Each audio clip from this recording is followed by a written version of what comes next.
В Северо-Казахстанской области состоялась торжественная церемония открытия ежегодной летней спартакиады «Акбидай-2023». В этом году она проходит в Акаинском районе в селе Смирново. Подробности далее. В Северо-Казахстанской области состоялась торжественная церемония открытия ежегодной летней спартакиады «Акбидай-2023». В этом году она проходит в Акаинском районе в селе Смирново. Торжественно по стадиону прошли ветераны спорта, чемпионы и призеры областного летнего спортивного праздника «Акбидай-1983». Павлик Олег Иванович, Кульжанов Боржан Ниязович.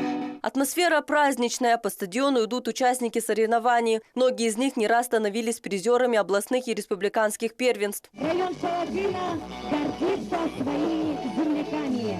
А вот еще один торжественный момент церемонии открытия. Флаг 27-х областных игр народного спорта. Право нести его предоставлено многократным чемпионам Казахстана и мастерам спорта.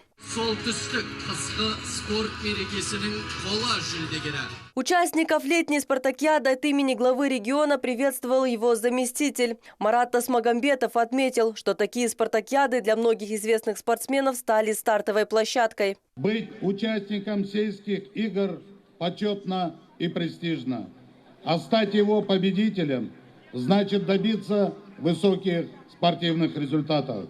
Сегодняшний праздник – отличная возможность проверить все свои силы, продемонстрировать характер, целеустремленность и волю.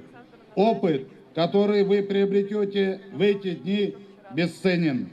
Он поможет вам добиваться успехов и откроет путь к большим победам. Уверен, что в ходе спартакиады мы услышим новые имена, а нынешние соревнования дадут дополнительный импульс развитию физической культуры и спорта. Игры продлятся 3 дня. Они собрали почти 1500 спортсменов со всех районов области. В программе 15 видов спорта. Хочется отметить очень хорошую подготовку данного района. Это такие виды спорта, как гиревой спорт, бокс, легкая атлетика, волейбол, баскетбол, борьба. Хочется пожелать всем спортсменам успехов, удачи, пусть победит сильнейший и без травм. Имена победителей будут известны 15 июля. Хорошо проявившие себя спортсмены будут отобраны в сборную команду, которая будет защищать честь нашего региона на республиканских соревнованиях. Завершилась церемония открытия показательными номерами юных спортсменов и большим праздничным концертом.